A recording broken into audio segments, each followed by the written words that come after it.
نن چې په نړۍ کې له مسلمانانو سره څه روان دي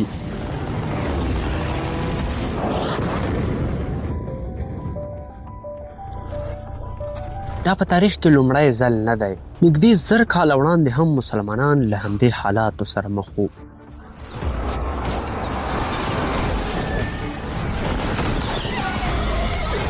په هماغه وخت کې د هغه عصر ځوانانو پریکړه وکړه چې نور به د دې نظام واګې په خپلو لاسونو کې اخلي او مسلمانان به یو ځل بیا د نړۍ د ستر ځواک په توګه راژوندي کوي.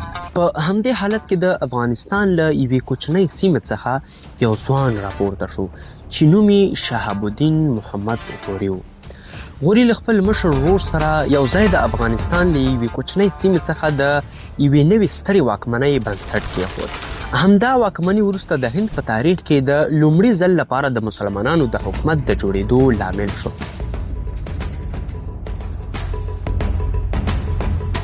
کله چې د غوري امپراتوري پیاوړې شوه، شهاب الدین غوري پریکړه وکړه چې د خپل ژوند تر ټولو ستر هدف ته د رسېدو وخت یې رارسېدلی دی. هغه هدف په هند کې د مسلمانانو د واکمنۍ بنسټ ایښودل و.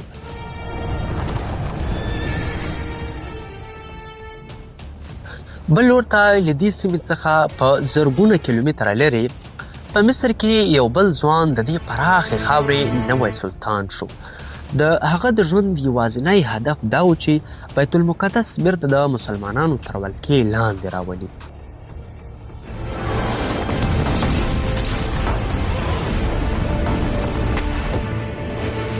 د هغه نوم سلطان صلاح الدین ایوبي و. کله چې شهاب الدین غوري لا نور هم ځواکمن شو، نو خپل ستر لښکر یې د هند پر لور د یرغل لپاره ولېږه. خو هند ته د رسېدو لپاره یوازې یوه لاره موجوده وه او هغه د یوې سترې دښتې له منځه تېرېده.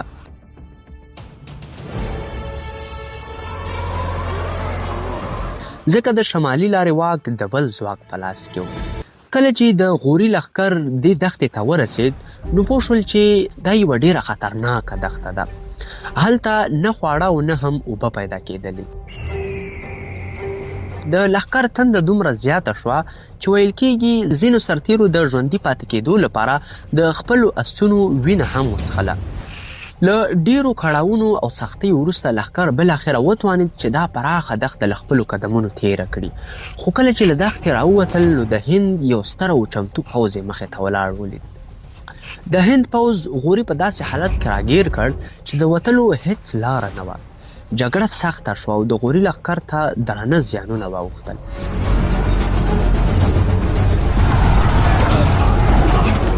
کله چې شهاب الدین غوري هم سخت ټپي شو او په ډېرې سختۍ خپل ژوند وژغوره او له جګړې ځان ګوښه کړ، د دې سترې ماتې وروسته غوري ته څرګنده شوه چې د هند فتح کول په رښتیا هم اسانه نه دي.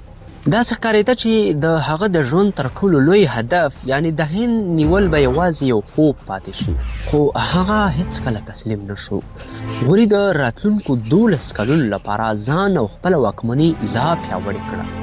تر ټولو لومړی د ننني پاکستان ټولې شمالي سیمې تر خپل کنټرول لاندې راوستلې، ځکه هغه نور نه غوښتل چې یو ځل بیا د هماغې خطرناکې دښتې له لارې پر هند برید وکړي، کومه چې مخکې د ماتې لامل شوې وه. کله چې دا ټوله سیمه د هغه تر واک لاندې راغله، نو د هند د فتح لپاره یې چمتووالی نور هم چټک کړل. یوه ورځ په اس سپور یو سپور کس په بېساري سرعت سره دربار ته ورسېد او غوري ته یو لیک وسپاره. غوري چې لیک پرانیست، پکې داسې لیکل شوي وو: د مسلمانانو خلیفاو د ختیځ او لویدیځ د سلطانانو په نوم، بسم الله الرحمن الرحیم. الله تعالی اسلام ته د دې سترې بریا له لارې عزت ورکړ او د ښارونو ناوې یعنی بیت المقدس یې بیرته خپل اصلي کور ته ور وګرځوه. له 90 کلنې تیاري وروسته هغه ښار چې د مسلمانانو لومړی قبله او دریم سپېڅلی حرم دی، نن بالاخره له ناپاکۍ پاک شو. د صخرې له ګنبد صلیب ښکته کړل شو. هلته اوس د اذان غږ انګازې کوي، په داسې حال کې چې نږدې یوه پیړۍ یوازې د کلیساو د زنګونو شور اورېدل کېده. نن هلته د قرآن کریم تلاوت کیږي. په داسې ځای کې چې پخوا به د هغو خبرو یادونه کېده چې الله تعالی اجازه نه وه ورکړې. د اسلام رڼا بیرته خپل کور ته ستنه شوې ده او د ظلم تیاره پای ته رسېدلې ده. حرم شریف بیرته ورغول شو، لاره پاکه شوې ده او نړۍ دې پوه شي چې اقصی آزاد شوی دی. سلطان صلاح الدین ایوبي. فکر وکړئ د دې لیک په لوستلو سره به شهاب الدین غوري څومره خوشحاله شوی وي. لکه نن چې څوک راشي او موږ ته خبر راکړي چې فلسطین آزاد شوی دی. همدې خبر غوري ته دومره ځواک او انګیزه ورکړه چې نور د درېدو هیڅ نیت یې نه درلود. د 12 کلونو له چمتووالي وروسته هغه بالاخره له بشپړې تیارۍ سره خپل ټول لښکر راټول کړ او د هند پر لور وخوځېد.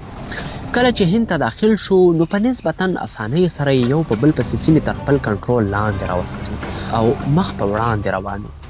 بالاخره یې د هند یوه ستره او مهمه قلعه هم فتح کړه. په همدې وخت کې د دې سیمې واکمن یو 25 کلن ځوان و چې پرتویراج چوهان نومېده. غوري فکر کاوه چې دا ځوان به هیڅ کله ونه شي کولی د هغه مخه ونیسي. خو کله چې پرتویراج چوهان د غوري د یرغل خبر واورېد نو خپل ټول پوځ یې چمتو کړ او د مقابلې لپاره راووت. بالاخره دواړه پوځونه د یو بل مخې ته ودرېدل. په یوه لوري کې د پرتویراج 50,000 کسیز پوځ او په بل لوري کې د شهاب الدین غوري 20,000 کسیز لښکر. د جګړې له پیلېدو سره سم غوري خپل مخکښو ځواکونو ته د برید امر وکړ. هغوی په چټکۍ سره ورمخکې شول او د غشو باران یې پیل کړ. خو د پرتویراج پوځ نه یوازې ډېر شمېر درلود بلکې خورا منظم او روزل شوی هم. د دې غشو بریدونو پرې چندانې اغېز ونه کړ. پرتویراج له همدې فرصته ګټه واخیسته او خپل ټول پوځ ته یې د عمومي برید امر وکړ. د دې برید په لیدلو سره د غوري مخکښو ځواکونو شاتګ پیل کړ. خو د پرتویراج پوځ په بشپړ سرعت سره د هغوی تعقیب پیل کړ. په پیل کې د پرتویراج سرتیري د غوري اصلي پوځ ته ورسېدل او هلته یوه سخته او خونړۍ جګړه پیل شوه.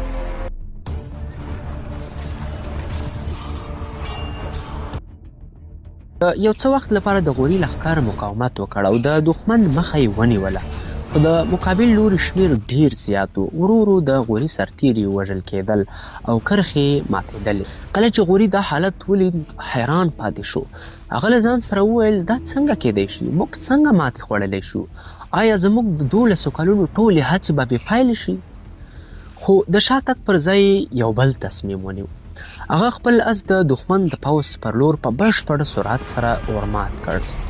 د غوري یوازې یو هدف و، د مقابل لوري کوماندان چې پر یوه ستر جنګي فیل سپور و.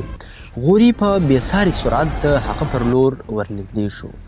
ناڅاپه یې خپله نیزه د کوماندان پر لور یې وغورځوله، خو نیزه خپل هدف ته ونه رسېده. په هماغه شیبه د مقابل لوري کوماندان خپله نیزه په ډېر زور د غوري پر لور وغورځوله. نیزه نیغه په غوري ولګېده. هغه په یوه ګوزار له اس څخه راولوېد او پر ځمکه پرېوت. غوري پر ځمکه پروت و. هغه هند چې د ترلاسه کولو لپاره یې 12 کاله مبارزه کړې وه اوس داسې ښکارېده چې هېڅ کله به یې ترلاسه نه کړي. تر ټولو سخته خبره دا وه چې ماتې د یوه داسې باچا له لاسه خوړلې وه چې عمر یې یوازې 25 کاله و. د غوري پاتې سرتیري له جګړې وتښتېدل او په لرې یوه خوندي سیمه کې خپل کمپونه جوړ کړل. تر دې وخته ټول فکر کاوه چې شهاب الدین غوري وژل شوی دی. ټوله شپه د لښکر په منځ کې ویره او اندېښنه خپره وه. خو د بلې ورځې په سهار کله چې خلک له خوب راپاڅېدل نو یې ولیدل چې له لرې څو سرتیري یو سخت ټپي سړی له ځان سره راوړي. کله چې ورنږدې شول او ښه یې ورته وکتل نو حیران پاتې شول. هغه شهاب الدین غوري و. سرتیرو ژر تر ژره هغه کمپ ته ورسوه او درملنه یې پیل کړه. وروسته یې له هغو کسانو وپوښتل سلطان څنګه ژوندی پاتې شو؟ هلته ولاړ یوه غلام ځواب ورکړ. کله چې سلطان له اس څخه راولوېد بېهوښه شوی و. د مقابل لوري سرتیري نه پوهېدل چې دا سلطان دی که یو عادي عسکر. له همدې امله هغه د نورو ټپیانو په څېر هماغلته پروت پاتې شو. کله چې شپه شوه او د پاچا پوځ بېرته خپل مرکز ته ستون شو موږ د سلطان د لټون لپاره د جګړې ډګر ته ولاړو. په همدې وخت کې سلطان لږ څه په هوش راغلی و. کله چې زموږ غږونه واورېدل نو موږ ته یې اواز وکړ. موږ ژر ځان ورساوه، هغه مو وژغوره او پر خپلو اوږو مو راپورته کړ. له ډېرو ستونزو وروسته مو وکولی شول چې تر دې ځایه راولو او تاسو ته یې وسپارو. خو ځینې تاریخ پوهان بیا بل روایت بیانوي. هغوی وایي کله چې نیزه پر شهاب الدین غوري ولګېده نو په هماغه شیبه کې د هغه یوه وفادار غلام هغه پر خپل اس سپور کړ او د جګړې له ډګره یې وویست. په هر صورت غوري بیرته خپلو سرتیرو ته ورسېد. هغه سخت ټپي و او پوځ یې ورو ورو د افغانستان پر لور روان شو.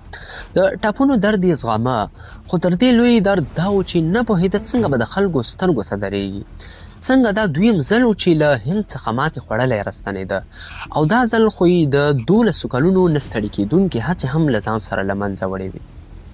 کله چې افغانستان ته ورسېد غوري له سخت قهر څخه ډک و، په ځانګړې توګه پر هغو قومندانانو چې جګړه یې پرېښې وه او تښتېدلي وو. د سزا په توګه یې د هغو پر غاړو عجیبه او سپکوونکي شیان ور وځړول او د ښارونو په کوڅو کې وګرځول. څو له دې وروسته هېڅوک د جګړې له ډګره د تېښتې جرأت ونه کړي. اوس غوري یوازې 2 انتخابه درلودل. یا به یې د هند د فتح خوب هېر کړی وای او د آرام ژوند لاره به یې غوره کړې وای، او یا به یې یو ځل بیا د خپل هدف لپاره مبارزه کړې وای. خو شهاب الدین غوري دوهمه لاره غوره کړه. هغه وویل له نن وروسته آرام زما لپاره حرام دی او سمدستي د هند پر لور د نوي یرغل چمتووالی پیل کړ. بالاخره یوازې 1 کال وروسته غوري یو ځل بیا ستر لښکر چمتو کړ او د هند پر لور وخوځېد. دا ځل د لارې په اوږدو کې ګڼ نامتو قومندانان او جنګي مشران هم ورسره یو ځای شول. له همدې قومندانانو څخه یو ترې وپوښتل سلطانه تا څنګه یوازې په 1 کال کې دومره لوی چمتووالی بشپړ کړ؟ غوري ځواب ورکړ په دې ټول کال کې نه مې د شپې آرام خوب کړی، نه خپل کور ته تللی، یوه ورځ مې هم په سکون نه ده تېره کړې. زما هره شیبه، هر فکر او هره هڅه یوازې د همدې جګړې لپاره وه. غوري مخ پر وړاندې روان شو. یو ځل بیا یې هغه کلا ونیوله چې تېر کال یې هم فتح کړې وه. له همدې ځایه پرتویراج چوهان ته یو لیک ولېږه. اسلام قبول کړه او زما واکمني ومنه. خو پرتویراج دا وړاندیز په څرګند ډول رد کړ. هغه له نورو راجاګانو سره یو ځای شو. د غوري پر ضد یې یو ستر پوځ راټول کړ. بیا دواړه پوځونه یو ځل بیا په هماغه تاریخي میدان کې د یو بل مخې ته ودرېدل. په یوه لوري کې د شهاب الدین غوري پوځ و، په بل لوري کې د پرتویراج چوهان نږدې 100,000 کسیز لښکر. په همدې وخت کې پرتویراج غوري ته یو پیغام واستوه چې جګړه پرېږده او په عزت بیرته لاړ شه. هغه سیمې چې ستا تر واک لاندې دي بیرته موږ ته وسپاره. ته ښه پوهېږې چې تېر ځل مو در سره څه وکړل. که دا ځل جګړه وکړې نو ستا حالت به تر هغه هم بدتر وي. که ته بیا هم د جګړې اراده لرې نو زموږ دا جنګي فیلان، چټک اسونه او د وینو تږي سرتیري به دې په بشپړه توګه تباه کړي. کله چې غوري ته پیغام واورېد نو داسې ځواب یې ورکړ په حقیقت کې زه هم نه غواړم جګړه وکړم. زه دلته د مجبورۍ له امله راغلی یم. ځکه زما مشر ورور چې د ټولې امپراتورۍ سلطان دی، زه هغه راستولی یم. یوازې دومره مهلت راکړئ چې یو استازی افغانستان ته ولېږم او د بیرته ستنېدو اجازه ترې وغواړم. پرتویراج د غوري دا خبرې ومنلې او ویې ویل سمه ده، موږ به انتظار وباسو. پرتویراج په خپل ستر پوځ ډېر باور درلود.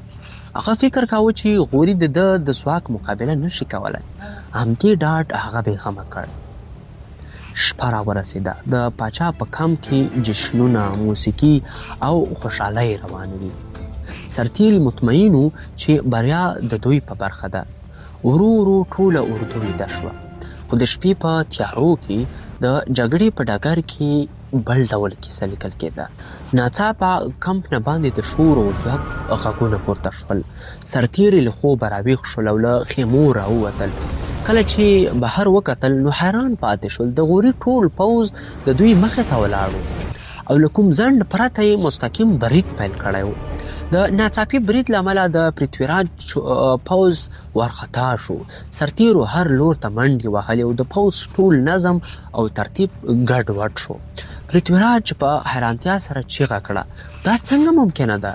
غوري خو ټوله شپه په خپل کمپ کې و، نو اوس دلته څنګه راورسېد؟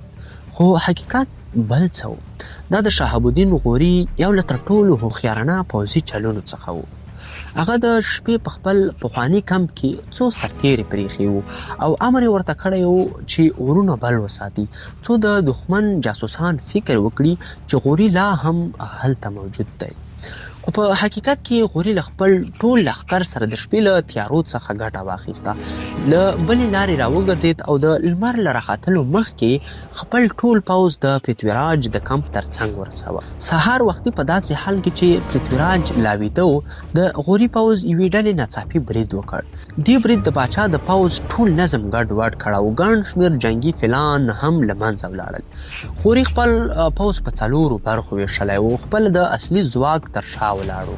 هغه خپلې یوې ډلې ته امر وکړ ورشئ برید وکړئ. د غوري سرتیري په بشپړ سرعت ورمخکې شول او د پرتویراج پر پوځ یې د غشو باران پیل کړ. د پاچا پوځ ته دومره فرصت نه رسېده چې خپل صفونه منظم کړي، ځکه دا ځل د غوري جګړه ییزه تګلارې له پخوا سره بشپړ توپیر درلود. د هغه غشي ویشتونکي ټول پر اسونو سپاره وو او په دایروي بڼه حرکت کاوه. یو سرتیري به غشی وویشت، بیا به د دایرې بل لور ته تیر شو او هلته به یې بل غشی چمتو کاوه. په داسې حال کې چې بل سرتیري به د هغه ځای نیولی و. د همدې منظم حرکت له امله د غشو لړۍ هېڅکله نه درېده. له هر لوري به غشې راتله او د پاچا پوځ به یې تر پرله پسې فشار لاندې ساته. کله چې پرتویراج دا حالت ولید نو د خپل پوځ یوې برخې ته یې د برید امر وکړ. خو کله چې هغوی د جګړې لپاره ورمخکې شول د غوري سرتیري شاته وګرځېدل او بیرته خپل اصلي پوځ ته ورسېدل.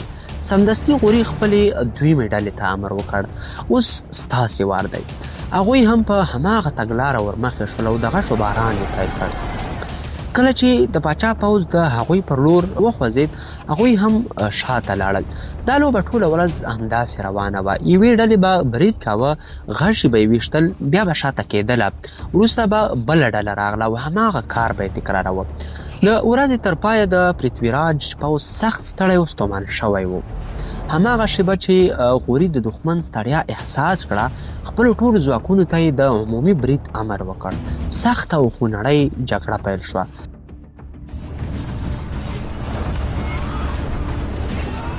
خو د پرتویراج پوځ لا هم د شمېر له پلوه ډېر لوی او د جګړې ډګر یې تر خپل کنټرول لاندې ساته. د همدې لپاره پرتویراج د خپل پوځ مرکزي ځواک ته امر وکړ چې مخکې لاړ شي او کمزوري سیمې پیاوړې کړئ. او هماغه شیبه وه چې غوري انتظار کوه. کله چې د پاچا د پوځ مرکز تش شو شهاب الدین غوري ناڅاپه خپل اس په بشپړ سرعت د همدې تش مرکز پر لور ورمات کړ. پرتویراج دا صحنه ولیده او په مسکا شو. هغه له ځان سره وویل دا یو تن به زما دومره لوی پوځ ته څه زیان ورسوي. خو څو شېبې وروسته یې حیرانوونکې منظره ولیده. د غوري تر شا ناڅاپه 12,000 غوره سپاره راڅرګند شول. هغوی په تیز رفتار د غوري تر شا روان شول او نیغ د پوځ د مرکز زړه ته ننوتل. په حقیقت کې غوري له جګړې وړاندې خپل 12,000 غوره او ځانګړي سرتیري پټ ساتلي وو. هغه خپل نور پوځ په 4 برخو ویشلی و او ټوله ورځ یې یوازې د همدې لپاره کارولی و چې د دښمن پوځ ستړی کړي او د هغه مرکز تش کړي. غوري د همدې فرصت انتظار کاوه او کله چې فرصت برابر شو خپل پټ ځواک یې جګړې ته داخل کړ. د دې ناڅاپي او دقیق برید له امله د پرتویراج پوځ مات شو. صفونه یې ګډوډ شول، سرتیري په تېښته شول او د جګړې میدان د غوري تر ولکې لاندې راغی. ورو ورو د پاچا پاتې ځواکونه هم له منځه لاړل او بالاخره مسلمانانو دا تاریخي جګړه وګټله.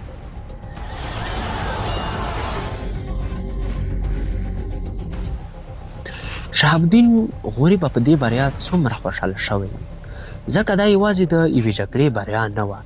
دا د کلونو زحمت، قربانۍ او نه ماتېدونکې ارادې پایله وه. هغه د خپل ژوند په ډېره موده کې د همدې ورځې لپاره مبارزه کړې وه. هغه څو ځله ماتې خوړلې وه، څو ځله ټپي شوی و، څو ځله داسې ښکاره شوې وه چې نور د بیرته راپاڅېدو هېڅ امکان نشته. خو هغه هېڅکله تسلیم نه شو او بالاخره د شهاب الدین محمد غوري د ژوند تر ټولو ستر هدف پوره شو. په هند کې د مسلمانانو د واکمنۍ بنسټ ټینګ شو.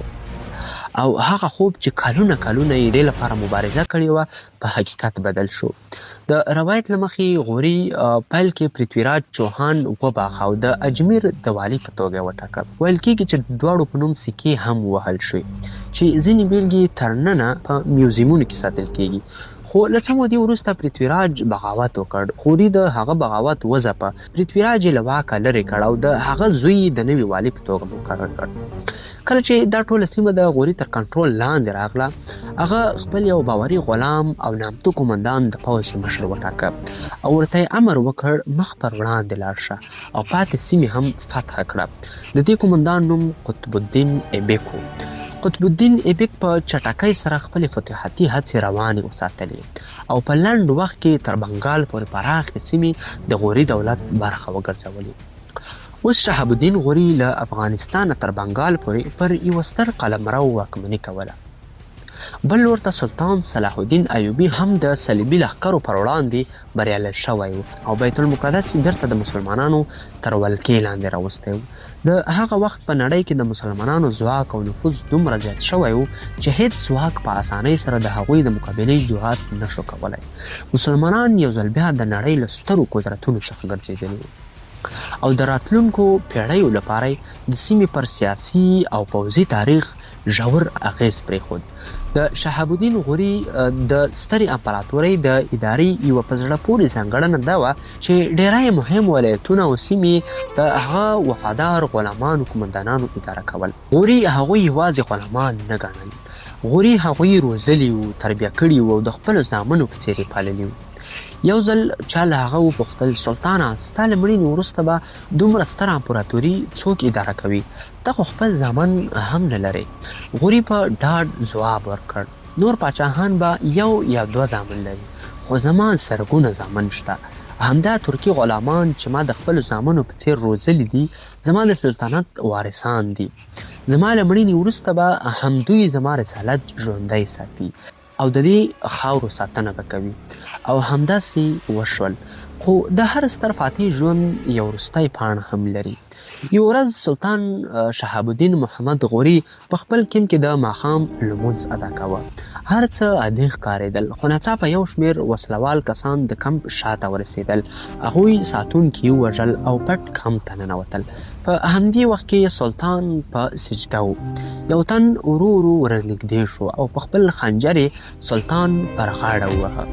غوري سخت ټپي شو خو برید دلته ونه درېده. نورو بریدګرو هم پر هغه پرله پسې وارونه وکړل.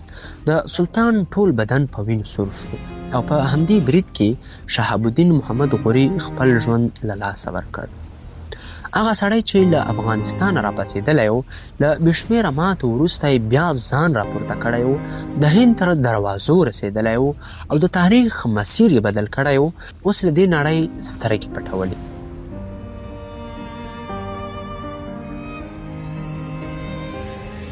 خو د هغه له مړینې سره یې کیسه پای ته ونه رسېده. هغه بنسټ چې دی ایښی و د راتلونکو نسلونو لپاره یې لاره هواره کړه. او له همدې لږ وروسته چې شهاب الدین محمد غوري ووژل شو د آسیا په لرو دښتو کې یو بل نوم راپورته کېده. یو داسې نوم چې وروسته به د بشر د تاریخ له سترو امپراتوریو څخه د یوې امپراتورۍ بنسټ کېږدي چې د هغه لقب و چنګیز خان.